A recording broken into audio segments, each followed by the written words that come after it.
Assalamualaikum warahmatullahi wabarakatuh. Yang saya hormati Pak Ahmad Said Matondang selaku dosen mata kuliah BTQ. Saya Anissa Amalia Sandi. Izinkan saya di sini akan membahas mengenai mat wajib mutasil, mat jaiz munfasil, dan mat lazim mutsaqal kalimi. Yang pertama yaitu mat wajib mutasil. Mat yang bertemu dengan hamzah dalam satu kata, mat ini dibaca panjang 4-5 harokat ketika wasol dan 4-6 ketika wakof.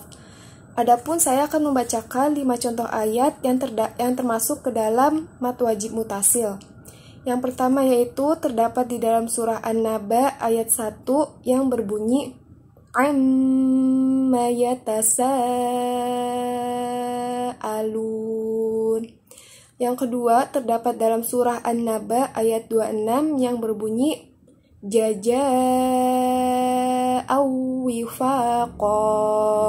Yang ketiga terdapat dalam surah Abasa ayat 2 yang berbunyi anja'ahul a'ma. Yang keempat terdapat dalam surah At-Takwir ayat 11 yang berbunyi wa idas sama'u qushitat. Dan yang kelima terdapat dalam surah Al-Infitor ayat 1 yang berbunyi idas sama'u fatorat. Yang kedua yaitu mat wajib mutasil. Mat yang bertemu dengan hamzah dalam kata yang terpisah. Mat ini dibaca panjang 4 atau 5 harokat ketika wasol dan dibaca panjang 2 harokat ketika wakof. Atau kembali ke hukum asalnya yaitu mat asli. Di sini saya akan membacakan 5 contoh ayat yang termasuk ke dalam mat jaiz munfasil. Yang pertama itu terdapat dalam surah An-Najiat ayat 45 yang berbunyi innama anta munziru may yakhshaha. Yang kedua terdapat dalam surah Abasa ayat 11 yang berbunyi kalla innaha tadhkirah. Yang ketiga terdapat dalam surah An-Naba ayat 23 yang berbunyi labithina fiha ahqaba.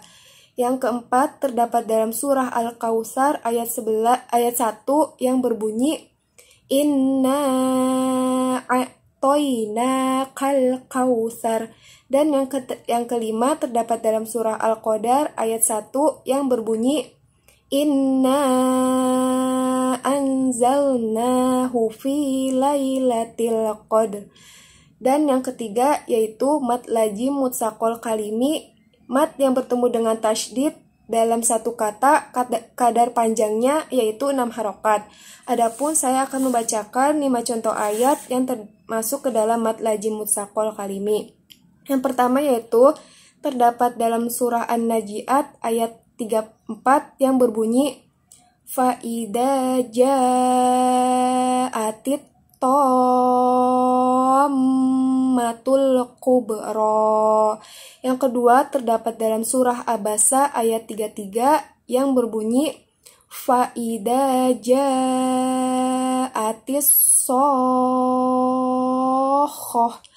Yang ketiga terdapat dalam surah Al-Baqarah ayat 76 yang berbunyi liyuhajjukum bihi inda rabbikum.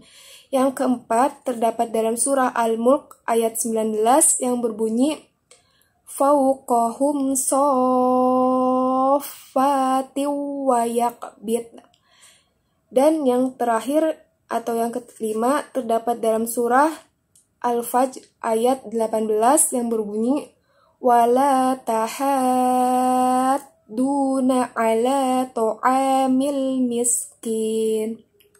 Itu saja yang tadi saya sampaikan dari ketiga materi yang saya bahas. Apabila ada kesalahan kata atau pembahasan mohon dimaafkan. Kurang lebihnya mohon maaf. Wassalamualaikum warahmatullahi wabarakatuh.